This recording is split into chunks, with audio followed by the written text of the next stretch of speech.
सोचो एक ऐसी दुनिया जहां चारों तरफ सिर्फ बर्फ ही बर्फ हो।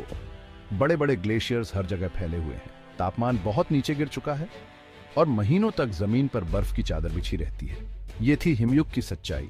ये समय बहुत बड़े पर्यावरणीय बदलाव का समय था, जिसने शुरुआती इंसानों के सामने बहुत बड़ी चुनौती खड़ी कर दी थी। लेकिन हमारे पूर्वज इन कठोर परिस्थितियों में सिर्फ जिंदा ही नहीं रहे, बल्कि उन्होंने तरक्की भी की। ये उनकी अद्भुत अनुकूलनशीलता और कुशलता को दिखाता है। हिमयुग, या ज्यादा सटीक रूप से कहें तो प्लीस्टोसीन युग, ग्लेशियरों के आगे बढ़ने और पीछे हटने के चक्रों से गुजरा। इन चक्रों ने शुरुआती इंसानों के जीवन को बहुत प्रभावित किया, जिससे उन्हें बदलते हुए भूदृश्यों और संसाधनों के हिसाब से खुद को ढालना पड़ा। उनका जीवित रहना इस बात पर निर्भर करता था कि वे एक ऐसी दुनिया में भोजन, आश्रय और कपड़े कैसे ढूंढते हैं जहां ये जरूरी चीजें अक्सर कम ही मिलती थीं। हालांकि शुरुआती इंसान इस चुनौतीपूर्ण वातावरण में लाचार नहीं थे। वे संसाधन संपन्न और समस्याओं का हल ढूंढने वाले थे। उन्होंने नए नए उपकरण, शिकार करने की तकनीकें और सामाजिक ढांचे विकसित किए, जिससे वे न केवल जीवित रहे बल्कि मुश्किलों का सामना करते हुए आगे भी बढ़े। उनकी कहानी मानव जाति की अदम्य भावना का प्रमाण है। हिमयुग के दौरान औजार बनाने के तरीकों में काफी तरक्की हुई। सबसे महत्वपूर्ण आविष्कारों में से एक था ब्यूरिन का विकास, जो पत्थर से बना एक छोटा छासनी जैसा औजार था। दिखने में साधारण से लगने वाले इस औजार का शुरुआती इंसानों के जीवन पर गहरा प्रभाव पड़ा। ब्यूरिन का नुकीला सिरा हड्डी, सींग और हाथी दांत के साथ काम करने के लिए बिल्कुल सही था। ये चीजें जो शिकार किए गए जानवरों से आसानी से मिल जाती थीं, खास औजार और हथियार बनाने के लिए जरूरी संसाधन बन गई। ब्यूरिन ने सटीक नक्काशी और आकार देने की सुविधा दी, जिससे सुई, भाले के नोक और अन्य जरूरी चीजें बनाई जा सकी। इस तकनीकी छलांग के दूरगामी परिणाम हुए।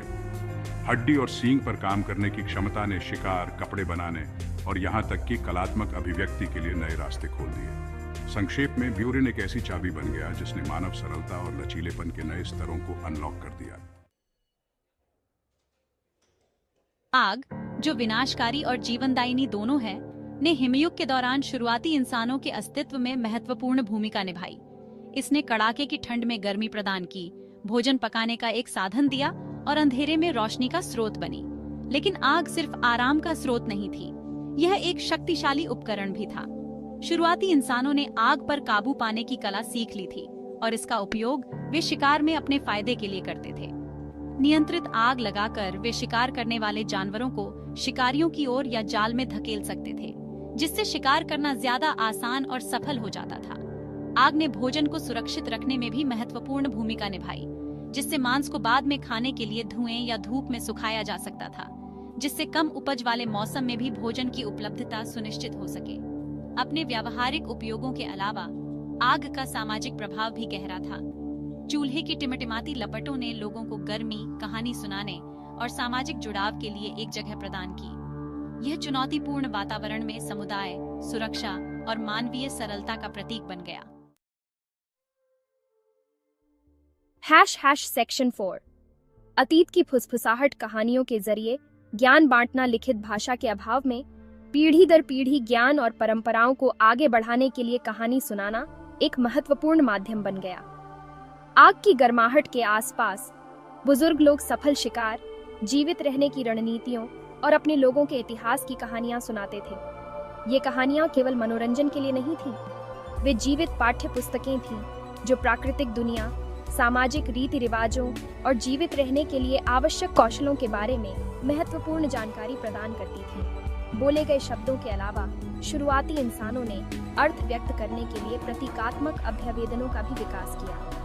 गुफा चित्रों, हड्डी से बनी नक्काशीदार मूर्तियों और प्रारंभिक कला के अन्य रूपों ने दृश्य आख्यानों के रूप में काम किया, जो दैनिक जीवन के दृश्यों, आध्यात्मिक मान्यताओं और उनकी दुनिया में रहने वाले जानवरों को दर्शाते हैं। ज्ञान का यह आदान प्रदान बोले गए शब्दों और प्रतीकात्मक अभिव्यक्तियों दोनों के माध्यम से शुरुआती इंसानों के अस्तित्व के लिए आवश्यक था।